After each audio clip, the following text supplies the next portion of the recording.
Et loko oyo ba Camerounais balobi. Et c'est insulte la nation congolaise. Kebotine de la biso Fachi, biso totine de la biso Paul Biya, na Sénat na Parlement. Ba Congolais to sepela nango te. Lelo cardinal tango zo finga ye, yeba ke malula kota na sama bele pona maréchal. Yebango. Oh lelo China rambo banga kutu batute lelo ba abe malumalu bakenda ba monseigneur Catalico, bakenda ba passer lukusa bakenda. Pasteur nanga archibishop Coutinho Fernando Afrola même le catholique faut bali kana media ba senga Fachi pardon catholique soki ya solo baza bato nzambe bali kana media ba senga Fachi pardon mbongo bobimisa pona bukangalonzo ekenda wapi Augustin Matata Ponyo où est l'argent destiné à construire les 1000 écoles. Je soutiens Batokwa Fachi, Azana Linia, Roi Salomon, la continuité de son père. Ce qui te kaka IDPS na Batokwa Valentin Moubake, de lo IDPS Koufa. Yo le kana telo lo bitala bilo ke Kati Fachi, un moins intelligent. Deux, abala une femme étrangère. Trois, Olobama ambe belé. Ba soi-disant député. Ba soi-disant ba député Bansingi Pololo. Fatigable perdant. Hein, l'extraordinaire Martin Fayoulou, le marque de la bête, le 666. Mais le lot comme on a petit musicien, le la soi-disant Célestino, ba yebi kutuyete na Congo. Marie-Paul a memaye, muta passe a commis na poto, abando finga chef de l'État. Moi si vous ta bengana yo aboya yo pour abala na artiste et comédien. Akeko soit mon pépé na Westaf, Martin Fayoulou, le lot sawapi. Au moins de badundi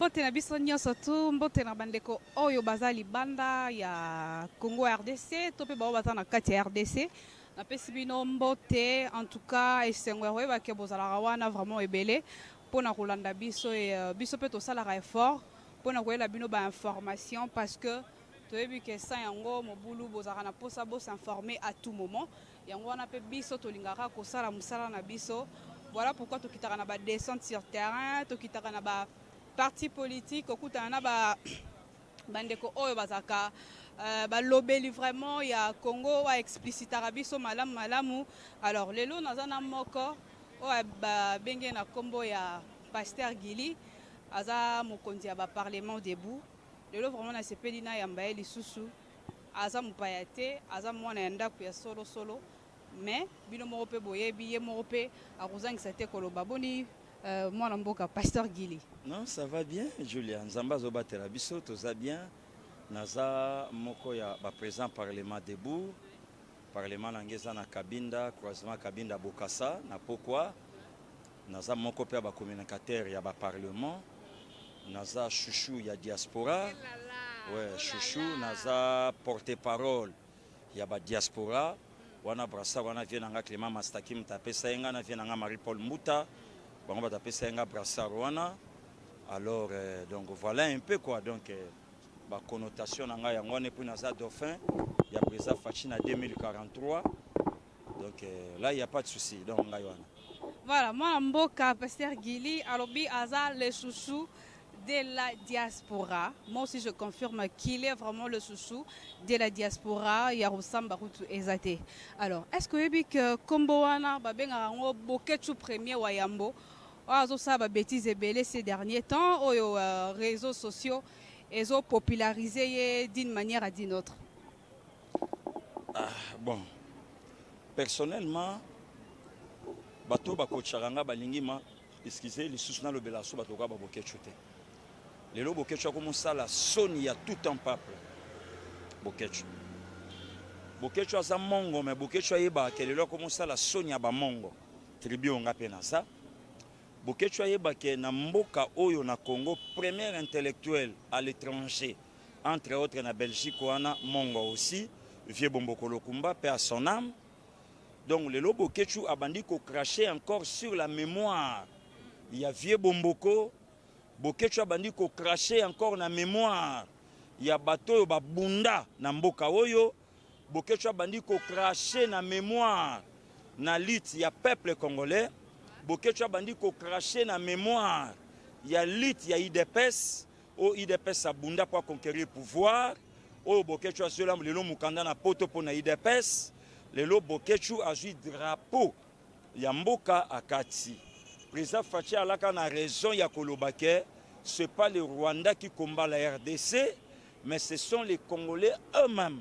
Ne batu lelo bazo combattre mboka. Lelo moto akati drapeau. Il n'est pas nani rwandais, c'est un Congolais. Voilà pourquoi moni na zongisi bale na diaspora. Bango batu balaka na moindre problème et les kanaka parce qu'il dit bon marché te les kalobela boy bo sala boy. Le col est salami na poto. Ngape na zongisi bale pa diaspora na yoka son ya bokeche pa na bango. Yoka son ba expliquer na comprendre yoka son ndengeni. En tout cas, basa la justice na bêtise au bokeche asali. Pour bango diaspora baboya ka ba pasteur bateya pona kimie kota na mboka. Baboya ka ba mise bateya kimie kota na mboka. Maintenant kimie bandi kota na mboka. L'un d'eux a eu drapeau à Tumbi bango basawapi. Na zongi sisko bale pa na bango. Merci beaucoup moi mboka pasteur Guili Toko Banaye alobi que azongi si bale na maboko na bino ba diaspora boko talikambu oyo ndeko bokechu akosala a retirer a déchirer drapeau na biso na ambassade ya Bruxelles eza eloko moko eza inacceptable. So totali na code pénal na biso elobi na biso 8 à 3 mois de prison. Alors Toko Bana moi mboka pasteur Guili les sous de la diaspora. Pasteur Guili nengina tuna yo mutuna jusqu'au jour d'aujourd'hui le président décidé qui est Martin Fayoulou jusqu'aujourd'hui il continue à dire que c'est lui le président élu. Quelque part, moi je trouve que Azo bafoué autorité ya mokonza mboka yoko ikolobani pona yango. Non, est allié. Via zo sala makambo comme un fou, c'est pas normal. Martin Fayeba ke azalaki candidat ya peuple congolais te. Martin Fayeba ke azalaki chouchou ya peuple congolais te. Martin Fayeba ke azalaki messie au peuple congolais banda ozela te. Il faut tirer loko wana na mutu na ye. Un candidat opportuniste, un candidat fabriqué par les deux géants commerçants, Yambo Kanabiso, a réussi comment? Katumbi Alobaki Yango, abi problème auto échoué, to comparer qui voiture marque Ketch, en tout cas diaspora ba ebi marque Ketch mala mouté, donc to comparer qui voiture à Moukié na remorque qui est fachi. Le choix est clair. Qui Martin Fayoulou, Julian Angaï? Aoka isoni na fatikante akanisa ya okota mutasuka batu bakotelema bakoyembela ye asangi na kiti ya ovanda sko bato yo basali Martin Fayoulou bazolo bango clair kaswa kite sko ya swa kindengene entre autres l'église catholique le cardinal Ambongo alobaki na vakende abitika betisa pa en pamba lui Martin là où il est ayebi comment combien azala derrière Félix tout ces temps ayebi combien Félix a façonné dans le monde du politique à la République démocratique du Congo. Katumbi alinga yete. Muto ya latie lelo ba costume ya kitoko Katumbi alinga ka yete. Muto ya mema Fayoulou pas Katumbi c'est présent Fachi. Ayebi le côté. Bango nyo sonné bazana la mukana sont des commerçants. Bana casquette à politique te. Bemba politicien, commerçant sorti d'un père commerçant. Katumbi évidemment abimi na famille ba commerçant. C'est Kabila qui a fait de Katumbi un politicien à Katanga pour na ba cop na bango o banda ko sala. Bemba Mama Bobila dawa pesi offre ya récupérer biloko na bango na Guado. Bemba qui a beti masasa yo qui lenga soupale. Ami sali politicien de la rébellion la vice-présidente. Or à sachant qu'il était déjà maudit par son père. Vous comprenez un peu? Puisque les lots Julia Batuba obo sanali solo moi toko seka mais er moko totika black tosonga. Qui est ce politicien na Congo azana casquette au facha azanango? Les lots ceux qui font la solo ba que père politique ne tient Tshisekedi mais facha le qui est? Pour facha père politique ne tient Tshisekedi père biologique na eli susu avec qui on a double brassard. Qu'on se dise la vérité Julian Nangai. Pour les lots parfois mutako moloba. Bemba Zobeta Massas en Équateur, maudit par son père ici, ministre économie, l'année 88, Jano Bemba Saolona. 98, pardon. Batune Babi, Yosa ministre économie, moi, n'en Beta Massas Sabi d'ailleurs, à côté à la Costa, le loco, mon côté, ce qu'a sonné la raison, le lo Bemba, à ça, une carrière politique. Et qui est le père, qui est le coach? Le lo, il y a politique à Jean-Pierre Bemba. Au moins, il y a Boungin, c'est là. Puisqu'il y a un coach. Bemba bandit politique dans la rébellion. Et puis de la rébellion à la vice-présidence et la vice-présidence prison. Kobima prison dépourvue de sens aujourd'hui. Voilà un peu Julia. Il faut te expliquer à Batou vérité. Katumbi un commerçant. Katumbi a kimi mouzen exil. Chine a renvoyé à Bengi pour passer la bakop na bangwa gouverneur à Katanga. Nyonso na po ba boma onatra aujourd'hui. Comme ça les minéraux passera parmi tout ka par Katanga, aleba te kango à l'Occident. Oya meli muninga bêtise bimi oya kimi exila cha suma kola te pona. Est-ce que ba Kabili basi baloba na vérité mamba Katumbi? Amela mettre na bango. Et le peuple congolais à cause de Bouzoba, peuple a l'obité de voter Katumbi, Moukonzamboko. Mais demandez aux Vécribiens, ils sont devant moi. Bah yebi makambo Katumbi rien que na makamba bale ya pamba. Comment a malmené l'équipe à Kinshasa? Ceux qui déringuent risquer que Koufa c'est Katumbi. Mais je vous dis, bazo landanga partout dans le monde. Na 2004, na martyr déringue Masembe, Katumbi a bimisa GP na miso abatu. Moi j'étais au stade. GP na miso abatu. Et puis beta massa c'est l'icolo. Et aujourd'hui, quand des gens comme des Jackie Ndala passent à la télé pour valoriser Katumbi, voilà si ka Congolais a bololé, bazo somba na polo pour appeler sa député 5 ans l'Assemblée. Des gens comme des Jackie Ndala. Na compétence na ye. Le monde entier fingi fachi zoba te, mais Congolais fingi fachi zoba zoba. L'imprésent zoba zoba, Lelo a fait montrer dans le monde un président le plus intelligent de tous les présidents africains. Merci beaucoup. On avance avec le pasteur Guili. To continuer ka pona ko silisa sujet nangai ndeko Martin Fayulu. Martin Fayulu a boy parlement actuel, mais ce qui est grave, tomoni Cyprien na azana kati. Moi na mboka loba na maloba. Mais yo moko de choses à réponse Julien. Bango ba sa politique. C'est là vraiment bandeko ba comprendre. Bazo sa politique à commerce. Le diaspora ezo kota na confusion, il croit que batu ba na Congo. Diaspora ba comprendre. Batu ba memi eni o eza bandeko na biso ya bandundu. En tout cas bandeko nyonso bandundu bolimbisanga. Émission o tango zo yo kango ekangola yo na kombo na Yesu. Et longola yo na complexe d'infériorité o ba laquelle bino na province ya bandundu. Je vous dis de vérité, vous êtes une province maudite. Province oyo nzamba laquelle mayele. Mais bateau bana bandundu sont décomplexés. Bazana bamona ka bato baleki bango. Veuillez vraiment m'excuser. Je vous dis en vous regardant dans les yeux. Lelo bozo finga fachi. Lelo bozo sala musitu. Province nini na RDC et sali Kabila loko bandundu. Lelo bozo finga fachi a sali coalition. Mais Antoine Kizenga votre patriarche a sala coalition pour la première ministre Boloba yango. Antoine Gizenga a sala coalition na China Rambo pa bima premier ministre Boloba yango Boloba te et tala tribalisme ya peuple yaka et les bandundu Gizenga a koki primature mais na gouvernement na ye ba province nyonso balaki représenter il est allé récupérer Muzitu na province na ya bandundu pratique la fauteuil ya primature Boloba yango te. Mais le bozo finga le luba. Le poto parler na politique, na mbokoyo, à ce qui concerne la démocratie. Qui était Etienne Tshisekedi, n'est-ce pas un moulouba? Mais Bissonio son Zaïre à l'époque, toujours c'est la mot d'ordre. Il y a Etienne Tshisekedi, poto bimananzela, et ponaboy. Le peuple congolais, Facha Telema, Abi Moulouba, cause à pouvoir au nambo côté. Mais quand son père combattait ici, objectif n'est à la canine. Voilà pourquoi on dit l'enfant c'est la continuité de son père. Vous, les amis des Bandundu, moi je suis de l'Équateur, Nazoï Sabino vérité. Gouvernorat nyonso la ville à Kinshasa, Kabila pe Sabino Bosani. Nauto Zalepa na bino tina masimanimba, même mais pas poto ya mwinda. Hein? Théophile Mbemba, Christophe Muzungu, Jean Kimbunda, André Kimbuta, Kimbembe Mazunga, bino nyonso boleki na mbokoyo. Vous avez fait quoi chez vous?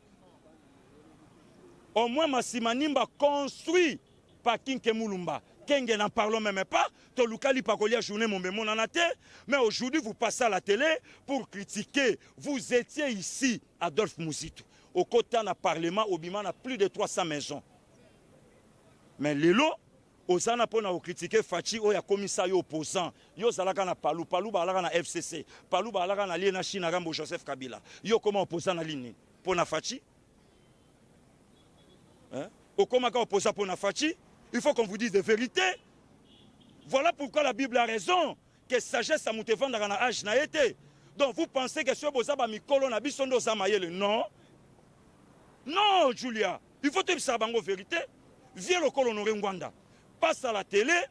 Dans le monde entier, pour nous le Fachi te kimboka na Rwandais. Mais vieux, soyons quand même sérieux. Yo sa mutunga na ko répondre yo te. D'ailleurs, pour votre information, yo kimaka mboko avant maréchal. Yo kimaka awa na mois de mars, maréchal ake na mois de mai. Hein? Le lo yo tango ba Rwandais babanda koya na mboko yo. Yo zalaka numéro 1 ya sécurité na renseignement maréchal Mobutu. Général Bisengimana o ya zalelo awa.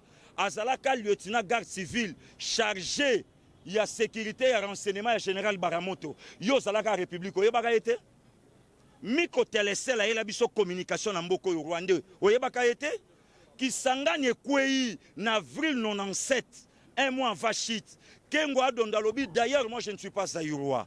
Les Zaïrois m'ont invité pour aider Bango pour l'été. Toi tu étais où, Ngwanda?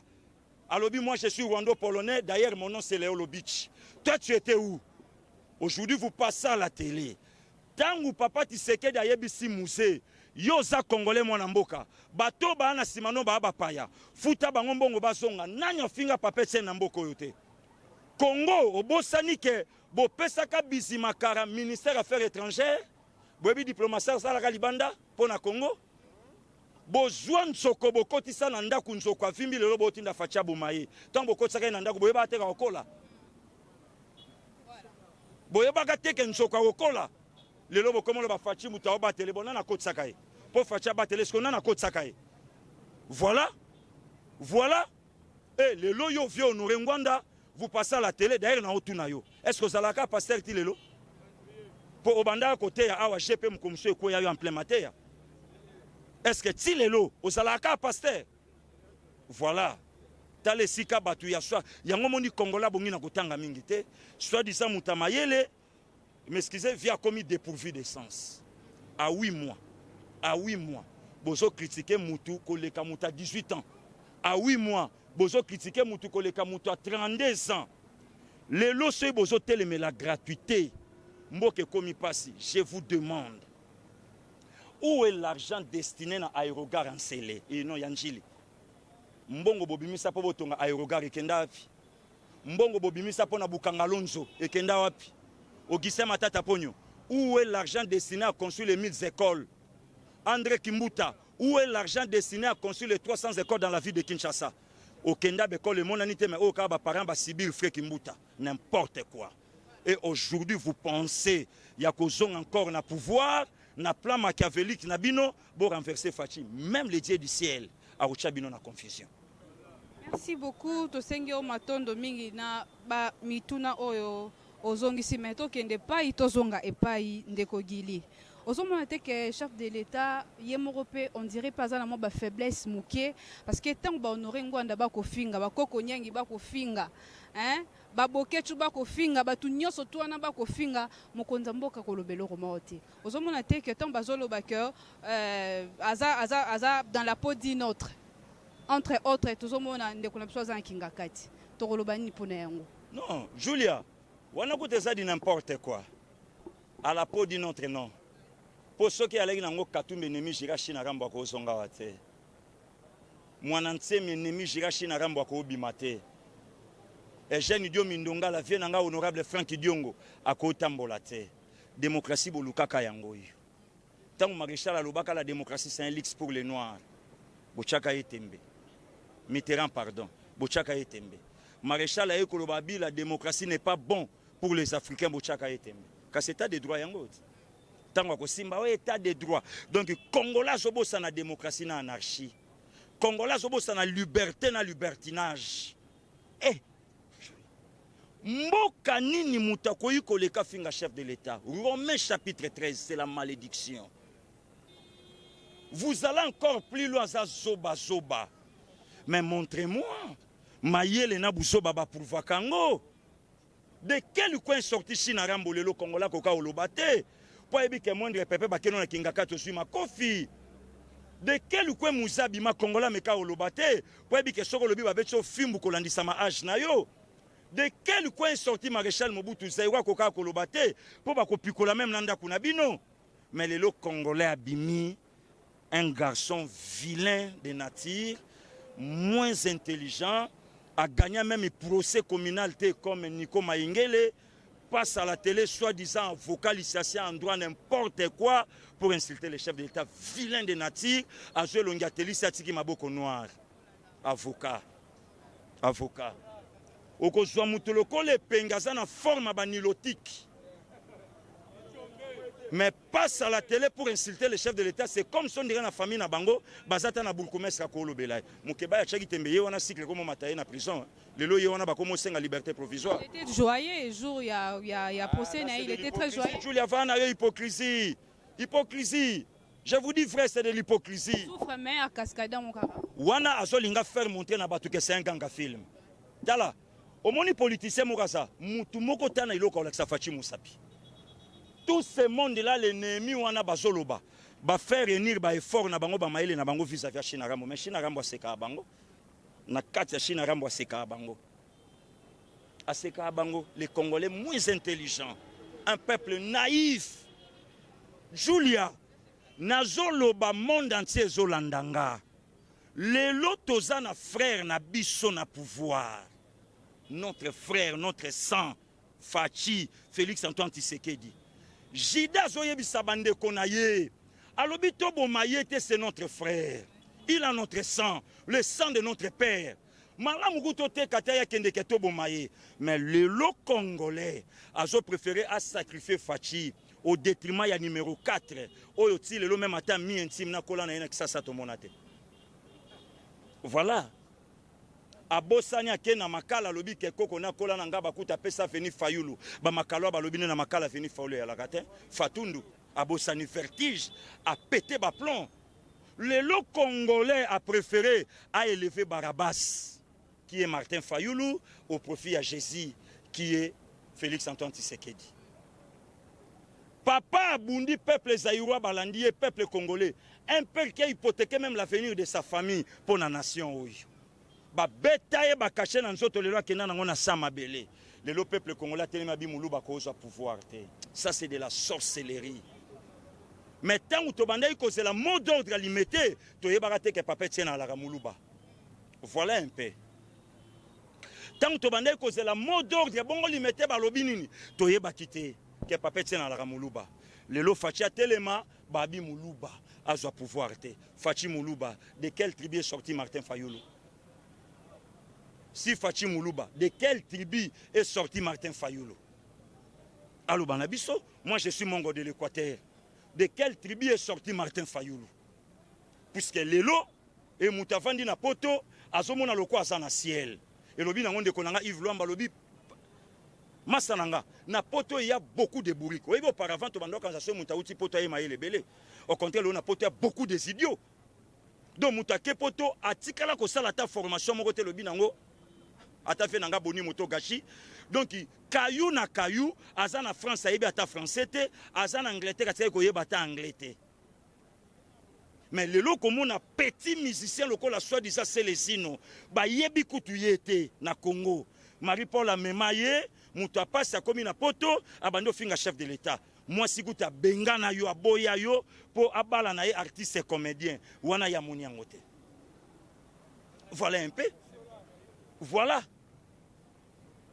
Et aujourd'hui, peuple, yo kan se loko o lelo ba Camerounais balobi. Et loko o ba Camerounais balobi. Et ça insulte la nation congolaise. Que botine de la biso Fachi, et biso totine de la biso Paul Biya, na Sénat na Parlement. Ba Congolais to sepela nangote. Peuple camerounais va fingi biso. Et ngelo banini autrement. Le colabino boson di ma valeur ya o ya biso tozana été. Le colabino boson di mamuta malamu bosana été, bo pesa ye kasibiso. Voilà. Voilà. Lelo, Martin Fayulu, un produit fabriqué par les amis commerçants politiciens qui est Bemba et Katumbi, Ndeba Sali Fayulu, Lelo Fayulu, Alinga Koma les chouchous congolais, que les candidats au peuple congolais, Revaka Bazelaka, l'infatigable perdant, hein, l'extraordinaire Martin Fayulu, le marque de la bête, le 666. Yango moni lelo Fachi a commis des fois pas défier, Fachi a baisé bagité, Bapesa Nimbote Loboko na Loboko, le rêve du père. On a complexe mon côté na bateau. Mais tandis que Jean-Pierre a baisé bague. Jean-Pierre Abessabag. Pour comprendre que Vantiro bango bando ça na pouvoir, c'est du n'importe quoi. Toko mana bango tina suka. Fayulu là où il est, Muzitu là où il est, ba yebi ke ba okoka fa. Et donc regardez Faché Zaka calme. Hein? Aux autres la casquette à Bukonzi. Ça n'a répondre honorable Nsingi Pululu. OK. Na rane loko moko Nsingi Pululu akotsa biso na mutu. Honorable na s'adresser na yo. Oza mutali boso olekaka na media après makambo à Genève yoloba. Honorable, yo leka na telenga na landa so chetembe lekanga na otokutana. Yo leka na telo lobi tala biloke Kati Fachi 1 moins intelligent. 2 abala une femme étrangère. 3 oloba mambe belé. Ba soi-disant député. Ba soi-disant ba député Nsingi Pululu. Makambo yo loba lelonga so na tunio. 1 Mama Denise Aza Rwandeste. Yo mutobenga Fachi le président moins intelligent. Yo za plus intelligent que le cas Donald Trump.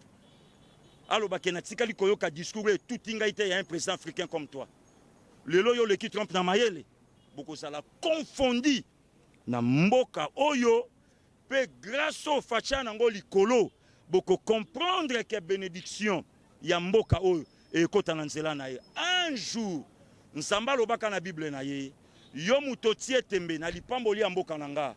Okomona ngo na musika kasoko simba ngote omoni bonheur mboka oyo ebele bakoyoka ngo bakomona ngote bakena sama bele ebele bakota na mambe ebele bakomona lipamboli ya Kongo te. Pourquoi? Naturellement ya congolais c'est un mauvais congolais na motema mabe. Ah Julia to lamuka na tongo congolais finga Fachi abosani lita papete Tshisekedi wa Mulumba. Ça c'est la méchanceté. Il faut to comme à niveau peuple congolais sangana senga mokonza mboko pardon. Voté numéro 4. De quel coin numéro 4 est sorti? Et même vous les diasporas, beaucoup de sa guerre tribale à cause du numéro 4, il est sorti où? À Outawapi.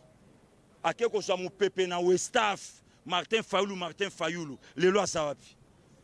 Au moins de badundi, c'est que bino bateau bolanda ye, aye biso jipa otambola nanga zuapi. Aye biso mbonga sombi le pango n'enseignement zuapi. Aye bisayoti. Botikalaka en opposition, mogobo ya hostilité sangatina. Qui veut comparer un opposant le Namboka avec Fachi? Un jour, Nzamba Zoyebi, Abraham Oyebi Sansambe, Abiloko Penga Monate, n'a préféré ne faire n'angel yeser atika na héritage na Nzamba bi jamais. Kaka oya kobimana mukongo na yo, yem taotika un héritage na yo. Voilà pourquoi moi je soutiens des pasteurs comme Moïse Mbiye, la continuité de son père. Moi, je soutiens des pasteurs comme de Néhéma, la continuité de son père. Je soutiens Batokwa Fachi, Azana Linia, Roi Salomon, la continuité de son père. Ce qui totika ka IDPS na Batokwa Valentin Moubake, ndelo IDPS Koufa. Voilà, tokomo kende na suka ya émission Nabiso, mais motuna nangai oyo ezali koya ezaboye. Tomoni mokonza mboka asali je crois 2 semaines, libanda 3 semaines, ouais. Après, aïe dimanche et directement accueilli Esther. À quel cosa nini? Voilà. À quel point l'inauguration. Et puis, l'ancien chef d'État va s'inviter. Nous avons fixé directement l'opinion Chine Rambo pas au sala. Au le second nous Sancho pas au sala. Pour le col à Bango on faut pas sala, remettre le dossier entre les mains du chef de l'État, na continuité mais entre autres. Et ça peut être un problème politique au Bagobeta na Sena Kagame.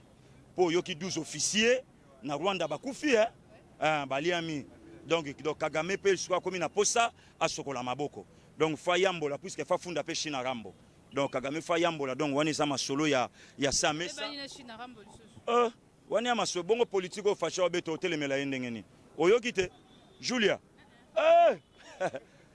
ngai dauphin ya Fachi mutu bibliothèque mengaite. Oh, chouchou diaspora. Ba combattant ba lelanga mabe ndongo zomona bango wana. Bango batu ba yebisinga na 2023 ba ketika na parlement. Ba votenga te bango moko ba bito ko mema yo to cotition na kati.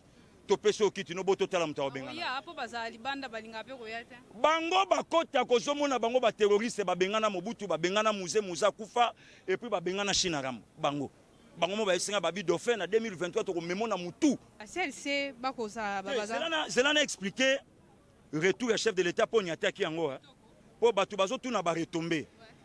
États-Unis a débloqué 1 milliard. Il faut comprendre. États-Unis a débloqué 1 milliard 110 millions. Donc 1 milliard pour la gratuité et 110 millions de dollars pour l'Est. Ouais. Dédé, Chine a débloqué 14 millions de dollars américains pour la construction de barrage à Inga 3. Il y a un moment où alimenter l'Afrique. Et na otu na batu. Combien de coco dans le trésor public? Wana Chine, bateau va soutenir la Chine à Rambo. Japon est bissé mon maman. Tout ce qui a moutou, on a ta masolé comme pas fachi. Chine a balouki naïe. Vladimir Poutine, moutou a soutenir la Chine à Rambo. Aye bisi Rwanda, Uganda. Moutou yo toko yo kalisuna esenga moko Christina aussi la nanaye. Na lobi na yo fachi béton a simbi tous les 4 forces. Surtout le silence. Na lobi na yo mwana nkoyi azankoyi. To yebisaki batu ba omesana. Lelo banjo mesana. Na yebisi yo que politique facha zobeta. États-Unis a débloqué 50 milliards par an. Pas 50 milliards pendant 5 ans. 50 milliards par an pour na ko soutenir quinquennat na ye tina suka. Siko na otu na yo. Na budget nini oyo miba izongeli. Minière de Bakwanga. Mibe bandi. Siko fotu na mbongo ekoti na miba iuti wapi. Na minito na otu na yo Julian Anga. Po yo landa kemfoko takati na kati. Masangu na kasa ivua. Wane kaka image ya Congo nenge sokoma bientôt. Siko yo tu nanga euti wapi. Donc na minito nenge tosa bandeko nanga ba wewe bele ba ozonga na bango. Ba ozonga na bango. Bulo na miba. Siko yo pomo na fachi. Ayebi ko solo la pe loko fachi via tikale ko la keleza li solo fachi ayebi diplomatie na nenga dégâts. Donc ba ma solo ya ba celle-ci pour le 19 biso peut au marché. Chantiningo Bilapé a lancé ba kuta biso libanda biso to sana vie na bandal lokola celle ça ko marché to bi ba to na bango te po ya ndo pesa biso ba ndako église biso tando pia e batu. Lokola celle ça ba ndo pesa batu comment expliquer? Bon tango yoka kabundi Jean-Marc chief nanga lobo yoka ngote. Ye celle ça na batu. Batu ba no marché ba combattre des pes. Ye celle ça na batu. Lokola lobby a ko marché biso to tala batu na ye. Maintenant tu l'as dans tout na celle c'est qui est derrière ye. Qui est derrière les CLC? Celle-ci, tu as 15 millions. Vital Kamere, Yemoko, Komia Lobby, et c'est là qui même pas 15 millions, c'est 100 millions. Où sont partis les 85 millions et l'Obama Théo? Dans le lobby, celle-ci a un pouvoir diriger chef de l'État. A un pouvoir ou en athée. Bissonaye, tu as marché, tu as l'accès, que l'on marche, et ça y dépasse. Le 19 ezoko makalate ya bimabiso d'ailleurs kutu biso jato za libanda to kuta na bango na lancement ya Kinbope to lobini pona Chantiningo Bila. Non bravo. Bravo. Ce que ça na mutunyo so oyo akota na vision chef de l'état biso to soutenir ye. So yo mutatenga ngana lekele na ligne. Ngai ngana fachinga na Congo. 3 fois béton. Yo talaka vie na ngadia ngadio sabenga na téléphone. Zo ka vie ngadia. Na yo kaka mutu allo pasta ozo ka voite ngabite na ebite nani abi me vienga diosa vienga diosa gangi na tuni vena lo bani na abi yebisa ba combattant tozo beta album na le 3e personne à Dieu le Saint-Esprit abalolo le véritable trinita bazo beta nkunga na vienga diosa yo ka titre album fachi 3 fois béton bazo beta ngona viegino les stars londoniens bazo nzemba suka na nkunga na ndenga dega sikoyo abalola betana kestera betana ba vie bosi bongo atindelinga kaka audio yena vie gino foyo kadio sikoyo tango vienga dio saoko tango libanga donc to ngeto ebisa bango basa la calme ba omesana. Merci beaucoup. Mais un message d'encouragement pour le chef de l'État parce que tout le monde vraiment toujours il y a investiture. Invitation, protocole d'État et comme elle a qui vraiment cardinal Nabiso Ambongo Oyo a refusé carrément mais Natour ya Fachi Tomoni accueilli vraiment personnellement qu'on aurait un message de réconfortation pour Namokonza Mboka. Julia, Congolais sambela nzambe na solo. Congolais sambela nzambe na solo. Monseigneur Ambongo Kenda Imoko le chef de l'État accompagné, mais le 24 janvier à Boya, a eu pouvoir à salité. Au début, pour Ambongo Loba, Ambongo aleka na TV5 aloba ke mutaganya ba élection fayulu. Ambongo aloba ke fachi pas réussir fa benga bande koné opposant ba travailler. Autant ando aloba ando sala lision na cousin na Jean-Pierre Bemba. Abosani ke Jean-Pierre Bemba tout aba tumaboka na province na biso Équateur. Abosani ke Jean-Pierre Bemba teka pouvoir na chèque blanche. Abosani ke Jean-Pierre Bemba ndima inacceptable pour afandisa Kabila na pouvoir. Wana Mbongo aloba ngote. Mais aujourd'hui Fachi le premier président a représenté un cardinal na Vatican. Premier président en Bongo. Catholique, faut pas les média basenga Fachi pardon. Catholique. Ce qui a solo, bazabato Nzambe, les média basenga Fachi pardon. Catholique, entre autres Monseigneur en Bongo. T'as la vieux, comme Makimungala na Mama Nzambe te. Pouvoir Malula Koufi Likola, pouvoir na Mobutu. Et tu as Koufi Likola, bras de fer na China Rambo. Yeba ke Fachiana makambutu ya kusala ngo o baninga pe basala. Mais lo ke zofandi sa Fachi bongo l'éducation qu'il a yi nanda kwa tata na mama na ye na bolingo azana ngonde loko lelo et lobisi congolais bilobela. Lelo cardinal tango zo finga ye yeba ke malula kota na sama bele pona maréchal. Yebango. Oh lelo China Rambo banga kutu batute lelo ba abe malumalu bakenda ba monseigneur Catalico bakenda ba passer luku sa bakenda. Pasteur Nanga Archibishop Coutinho Fernando Afrola même le roi. Mais aujourd'hui, le lotan bo finga Fachi.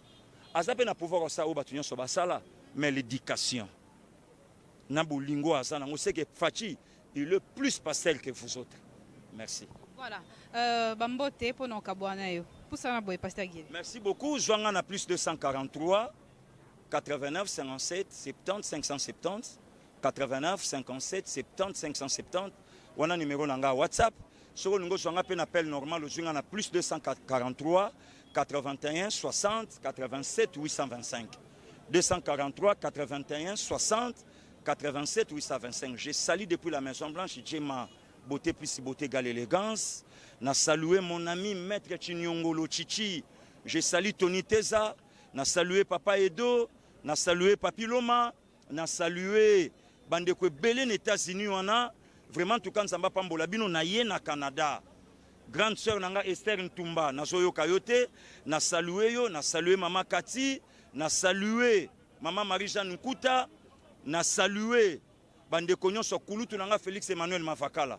Na zongi na London wana, esika ki kombata ye banda, ba Seda Cédric Kibope, ba oncle Jean-Louis Chibangu, ba ya Charlie Beya, ba grand frère Nanga Kem Singo Ibokila Lokondo, ba beau frère Nanga ba Nikes Ntingi, ba JC de Londres, na salué Bino, Nyon Sesika Bozali, mon président, le presse de presse, Viva Jeria, Songambeli, na salué na Pesio Bambo Tebele, na ye na France, na ba Carlos Milolo, ba Jacques Sayala, ba Choudabis, ba Yan Fanfan, ba président Roger Luma, Facha Zoya Paris wana, ba vie nanga ba Jean-Michel Okio, na Pesi Bino Bambo Temingi, vraiment, maman Deti Tchala, maman Kati Bilepo, coach Mamadou, Yaima Komando, na Pesi Bino Bambote, Ben Kalombo, mon ami, Nzamba Pambola Bino. En tout cas, grande sœur propre, Henriette Lama, ma double brassard. Geste au sala qui ça me droit au cœur. Merci beaucoup. Voilà, merci beaucoup. Et moi, je fais des gros bisous à celui que j'appelle El Confortage Beloubangue depuis la Suisse. Et à Sissi, Sidonie, impératrice, mon enfant, moi, donc, na Peso Bambote Ebele depuis la Belgique. Et aussi des gros bisous à Kassa Mouteba, Moutou Wambouji. Balobi yoza loro la bangote quoi. Donc Kassa Mouteba, Moutou Wambouji, gros bisous. Boza Ebele partout bolinga kolanda Julia Kanengo énergie totale. Na pesa bino confiance, bino pe bozong sa confiance wana. Donc ça la bino musala comme il faut parce que pour na Congo en tout cas toza wana ata na mbula ata na moi ata donc toza musala pour na bino boza Ebele bo continuer ko s'abonner na chaîne na bino KTC 13 télévision la maison de l'excellence et derrière la caméra je vois Amiel. Donc merci à toi Amiel pour le boulot. Merci à Bob.